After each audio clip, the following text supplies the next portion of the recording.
So in bill for collection, remember the bank does not give undertaking. It's letter of credit, the bank give undertaking. In bill for collection, the bank is only a channel for the transmission of document and collection of.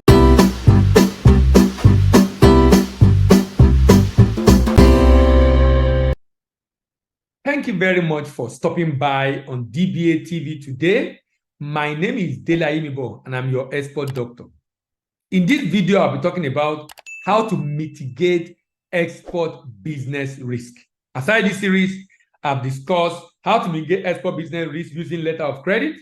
I've talked about how to mitigate the export business risk using confirmed letter of credit. I've talked about how to mitigate export business risk using standby letter of credit. I've talked about how to mitigate export business risk using demand guarantee. I've talked about how to mitigate export business risk using counter guarantee and counter standby. In this video, I'm talking about how to mitigate export business risk using availisation of bill of exchange.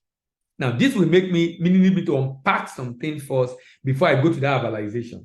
I will talk about that at the end. Let me explain. Now, a bill of exchange is often used in the payment method like letter of credit and bill for collection. Another name for bill of exchange is draft. Another name for bill of exchange is draft. Now, this bill of exchange being used in letter of credit or bill for collection is used as a financial document to demand for payment. Now, when I demand for payment using a bill of exchange as financial document under letter of credit, it is the bank, remember, letter of credit is an undertaking of the buyer's bank, giving to the seller, which give assurance of payment when shipment is made and documents are presented that conform to the terms and conditions of the letter of credit. When shipment is made and documents are presented that conform to the terms and conditions of the letter of credit. Letter of credit is an undertaking of the buyer's bank. Now, in this arrangement, if the draft is on the letter of credit transaction, it is the issuing bank that will sign and endorse it. It is the issuing bank that will sign and endorse it. Now, is the one that will sign and endorse it because is the one that gave undertaking. Is the one that gave undertaking. And this is very important. Is the one that gave undertaking. Now, in bill for collection, he is not the one that gave undertaking. It is the importer that gave undertaking in bill for collection.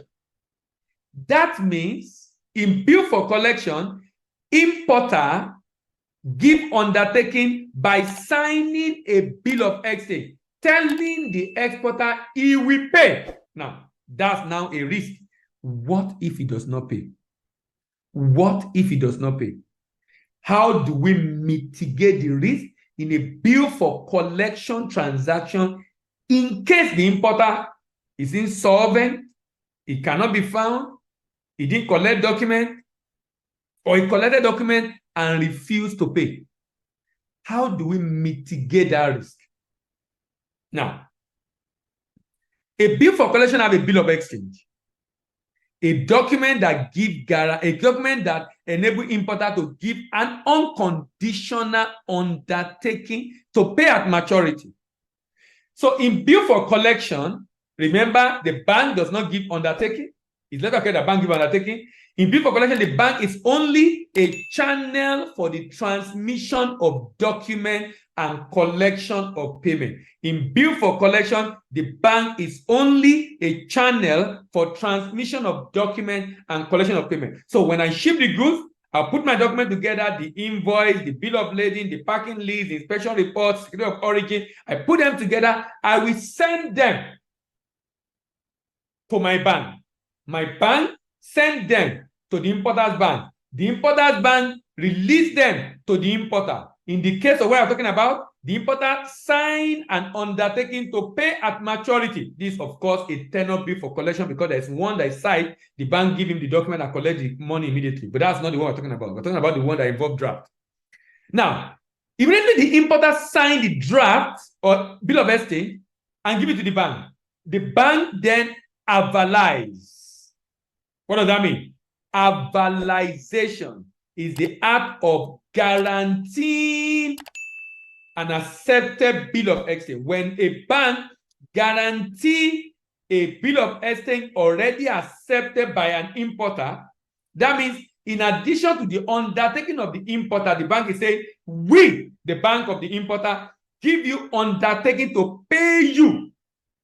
We give you undertaking to pay you. That means if the importer fails, having accepted the bill of exchange, if he fails to make funds available at maturity, which is usually 30 days, 60 days, 180 days, we will pay. We will pay. What then does this mean?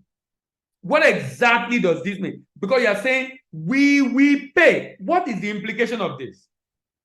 That means the importer's bank is giving a guarantee, an undertaking.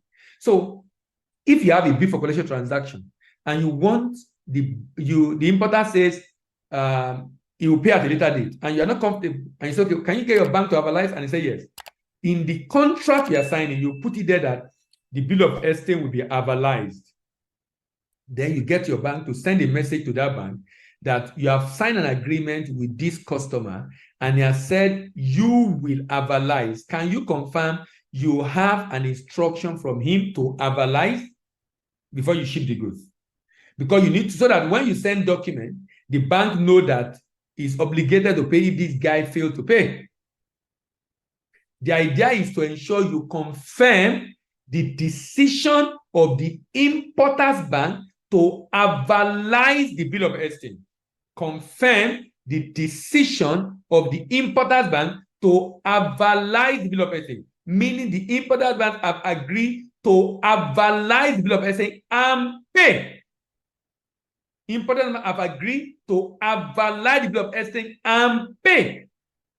Because the importer bank have agreed to avalize the bill of exchange and pay, you can go ahead and ship and then present document to your bank. Your bank send that document to the importer's bank. And the importer's bank give it to the importer to accept, collect the document. Upon maturity, if the importer now fail to pay, his bank will pay because the bank already give undertaking. And when the bank give undertaking, know that the banks are not in the business of taking unnecessary risk. The bank already protect themselves. They already make provision for it. So they wouldn't be looking for the money at the time you are presenting document or at the time when payment is due and they refuse to pay. That's why we also need to check that the bank is the bank that have integrity and they will do what they said they will do. I hope this video has been of help to you. Are you into bill for collection transaction? Do you have concern about your payment? Then this video will have helped you. Give it a thumbs up if this video have given you some additional information to help you. And by the way, if you have such arrangement, a bank will also fund you. If a bank confirms they will avalize the bank of the buyer, most likely the exporter's bank will fund you. Your own bank will fund you, or you get funding locally. So it enables funding. And all these instruments I'm talking about enables funding, makes it easier to be able to get funding. If the video have been of help to you, like the video, share with your friends. If you have further questions, don't hesitate to drop a comment in the comment section asking your question. More importantly, subscribe to this channel if you are new and click on the notification bell. My name is Yemibo, and I'm your expert doctor. And I'm signing out. Thank you very much for stopping by today. See you in the next video. Bye for now.